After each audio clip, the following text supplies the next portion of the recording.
What is the most cringe interaction you've had with a fan hater? Let's take a few minutes on this. This dude camps all the time. Yeah. There's some other things that I can't reveal just yet. But yeah. Secret stuff, secret info. Top secret. Damn. That's a deep question. What's up, guys? Today we're gonna be answering some questions that you guys left us in our Twitter and YouTube. So let's start with some tweets. All right. Do you think you could beat a giraffe in a fight? Honestly, no. No. Yes. I'm gonna say yes. I think I could. Yes. Let's go. You guys are crazy. I'm not gonna say how, cause. Oh, okay. I mean, I guess if everything goes, Yeah. right? If anything is allowed. Yeah, then yeah, Yeah, okay. it's life or death, bro. Yeah. How's the giraffe gonna like fist bump? Like that's not a fight. Fist bump. Who is the character they enjoy the most watching that isn't their main? I'm gonna say for myself, I like watching like Wolf and Wario. I think I like watching Wario, Cloud. It's more like player dependent, but if I had to pick one character, it would probably be DK, honestly. That's a really good pick, bro. That's a very bad pick. It's a long day after your final day at a major and you get the craving for some food. What's your go-to snack/meal after a long, hard weekend of Smash Bros? Taco Bell. Damn. Yes. I mean, if it's an option, I gotta go with like Cane's or Zaxby's. That's what if I could pick anything. I think that's worse than Taco Bell. Worse? Yes. Both of them? Damn, all right. I'll have to go with cookies and cream milkshake from Baskin Robbins. Is Leo ever gonna give Mewtwo a try as a possible main? Maybe next Smash game, bro. I'll answer for him, no. If there was one tournament set you've played in your entire Smash career that you could change the outcome of, which one would it be and why? Oh, that one's easy for me.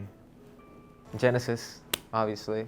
I think it would be against Spargo, I believe at Summit 4, where, well, everything just went bad for me, and at the end I got back air for there on stage. Yeah. I think that's the one that I would change. It's hard for me. I have a lot of second places. It'd probably just be Evo versus you. Now that Nintendo has confirmed a new console for 2025, will you be trying to stick with your current mains for the new Smash game if they make it through? That question just can't be answered until like the options are on the table for me. There's gonna be like 100 characters. Like it's just impossible to answer. But I'm down to try it. But like, bro, if they put a character I really want in the game, I'm gonna try the new stuff. So For me, I wouldn't say there's many characters that could come to Smash that I would like to try. yeah. I think I would just try the same thing, just for sure. Unless I have to adapt according to the meta, I would change. But starting off the game, I would probably play the same. I play Smash because of Sonix, so I don't see myself changing characters unless they add like another Sonic rep. Yeah, maybe Shadow or something, but You'll just have options, bro. You'll Exactly. you'll play both or something. exactly. What is the most cringe interaction you've had with a fan hater? Let's take a few minutes on this. People have asked for pictures in the bathroom, like I've signed weird stuff. I mean, one of my personal least favorites is someone came up to me and was like, "Yeah, bro, like I hope you don't have to quit Smash because of your tendinitis." And I'm just like, this is the weirdest way to like come up to someone and like they think they're like being encouraging, but it's just very strange. For me, I don't know if it's actually true if this person was joking. I really hope he was joking, but this person asked, are there apples in Mexico? Crazy. Damn. And I don't even know what to think about it. Like, Well? how would you even ask that? Like, there's not apples in Mexico. Yes. I'll probably have to go with the one that like struck me the most, which was this guy came up to me at a tournament. It wasn't even like an actual tournament. It was like a collegiate event. He walked up to me and he asked me to sign his, I think it was like ADHD prescription meds or something. And I mean, like, it's not necessarily cringe, but it really like wow, like it shook me a little bit. It's definitely not comfortable. All right, and now we'll be reading some questions from the LG Smash YouTube. Who's one player in bracket that you haven't fought that you don't want to fight? Yeah, you gotta act like the main character, bro. I don't want to avoid. I don't mind I'll play anyone, bro. Yeah, same. I mean, I think that if you're trying to be the best, you can't like bank on Bracket avoiding, luck or- avoiding For sure. people. So For me, I guess this is not the same question, right? But I would really like to fight Mia, and I never played Mia. We were talking about that. Which is very funny.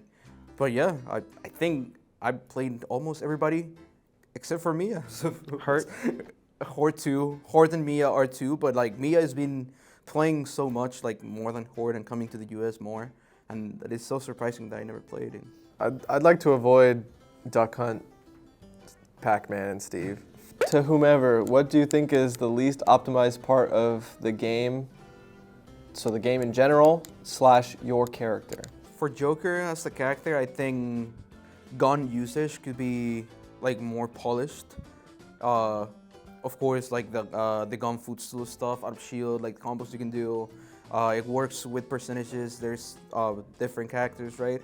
But you could always do something from it. Like it doesn't matter if you like get a footstool out of shield or you just do it as a combo. Side Bs can be replaced with just more gun. Definitely. It sounds so silly, but I think more gun can like the side B will do more damage, but like for decision making and Really, clean movement, gun like is just so good. do gun always, dude. Like you can do literally everything with gun. So being more polished with gun, yeah. but ugh. as far as Sonic goes, I think that his footstool out of shield game can still be more polished.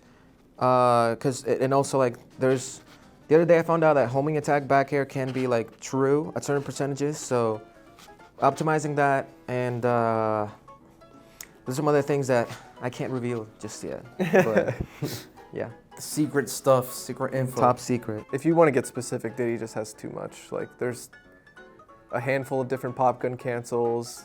Diddy Kong players could definitely be using the shield storage pop gun cancels more. He does have some weird footstool stuff. I don't know if it's optimal all the time, but I mean, the character's ridiculous, so let's just stop while we're ahead. For Tweek, when will we see the Banjo and bracket?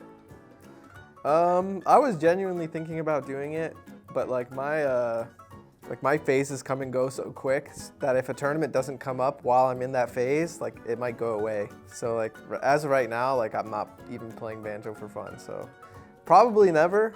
But I think it's fine because I think Turiguri is repping Banjo perfectly fine. So Sonix, how do you do your training and how do you still get a motivation to still play this game? Oh, that's a good question.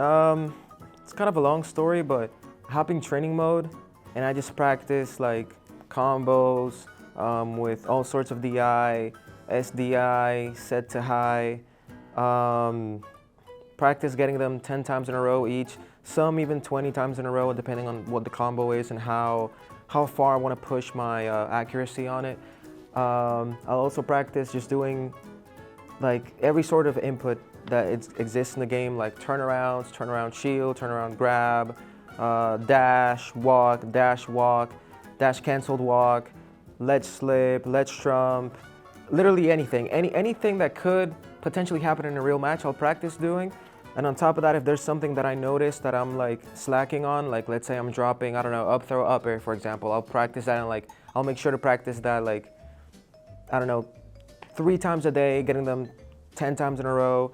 Lab against character-specific things like, I don't know, parrying, Rob Nair, for example, and punishing it, just to give an example. And just theory crafting multiple ways on how I can like push my play, and always having answers, not just one answer, but multiple answers to every situation, just to kind of make sure I'm able to rotate my options in each scenario and keep my opponent guessing.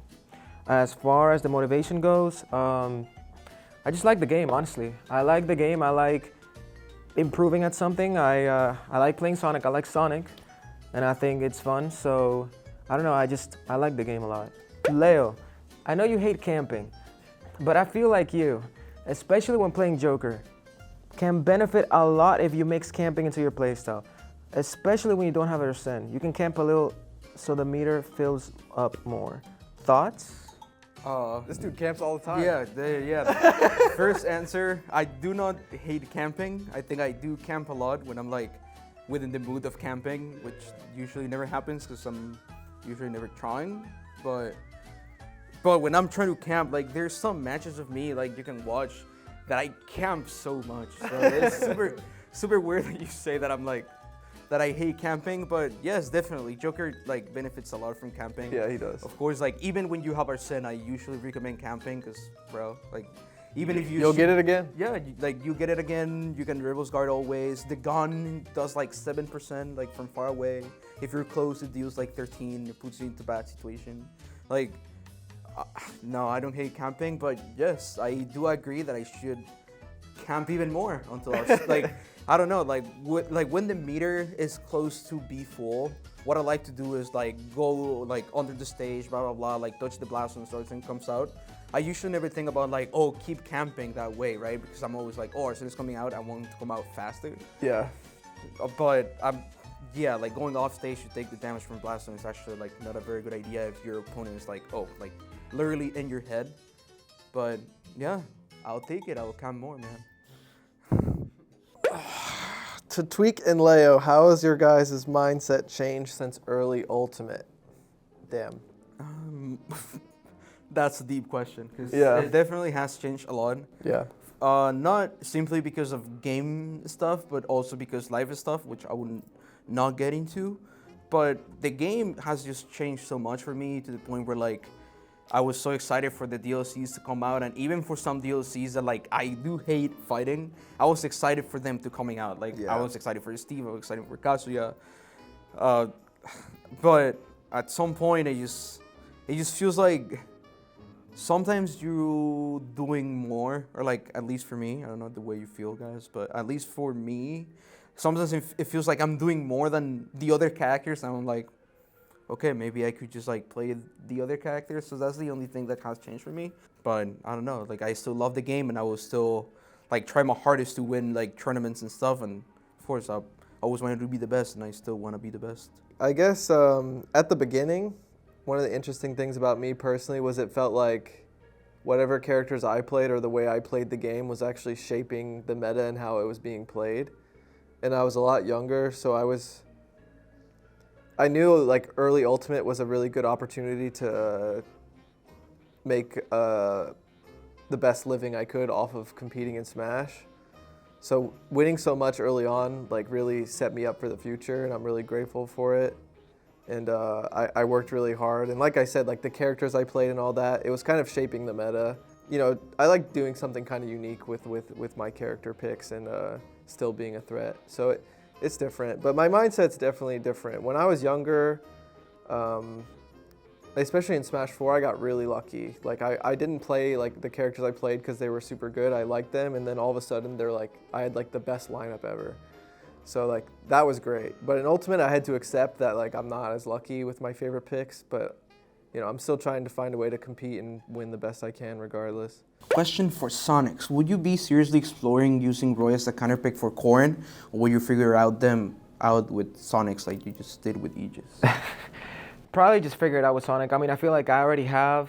I mean, you never know. Like, I have tried Roy out in the matchup, and I feel like he feels really good in it, and definitely a lot easier than Sonic, even though I get cheesed easier or whatever. But I feel like, I don't know, Roy's just so good against Corrin because he can like burst her down. But ultimately, I mean, I'll probably stick to Sonic, but you never know. Question for anyone: how do you personally break down a matchup? Good, bad, or even for your characters? What kind of preparation do you do in terms of practicing to deal with another character's strengths and weaknesses? What I do is usually like study the matchup. I try to play a lot against the character when I'm like trying to practice against a certain matchup with X character, because I do play a bunch of characters. So I guess that's also pretty hard for me because sometimes I do not know which character to play against X characters. So for me, being able to practice against the matchup I want to play is really important, just to like understand what I want and understand what character I want to play against them, basically. This is tough. I think for me, I think a matchup is good if I have like multiple win conditions that are pretty obvious and like are likely to present themselves in a tournament match. And then even is kind of feels like both characters might have to work pretty hard to close out stocks. And then for a losing matchup, it's like if they're skipping certain parts of the game that I like need them to be in for me to win. I haven't looked at matchups in terms of good, bad, or even in a minute. Ultimately, because I think that Sonic can win any matchup. Obviously he can also lose a lot of matchups, but I think that ultimately it really comes down, at least for me, to like players and what are the players doing to avoid this win condition, and what other win condition does this open them up to, and yeah, like I'll just look at it like that. Because I feel like at the end of the day, like if I think Sonic is bad, if I think Sonic loses a lot of characters, which I think he does go even with a lot of characters, a lot more than people give him credit for, it's like, you know, what am I doing, like using that character if I'm trying to win, right? Well, I play the matchup a lot, right? And I also watch VODs of like the best reps just winning and losing, and see what goes well when they win and what goes wrong when they lose, and compare and look at the frame data, look at the characters' hitboxes, how big they are. I think if you're struggling with something in Smash, something I'm always trying to push as a perspective is trying to study people's like universal options, because there's things that happen in every game of Smash regardless of characters and stages. Everyone's going to grab the ledge at least a little bit. Everyone's going to be cornered at least a little bit. Everyone's going to respawn. Either you're going to respawn or your opponent's going to respawn. So these are things that happen every time in every Smash game, and you will find ways to beat people if you pay attention to that. When I'm studying like a character or player, I will literally write down like what their ledge options and like the timings they chose. Like sometimes players only like use like a couple different timings for some decisions and stuff, and you'd be surprised. I've watched a full best of 5 with a top player, and they did the same ledge option for 5 games. So like, you can find a way to beat that, you know what I mean? So. All right, guys, this was the questions you left us on Twitter and YouTube. Thank you so much for watching. Don't forget to subscribe, hit the bell, and leave some more questions in the chat.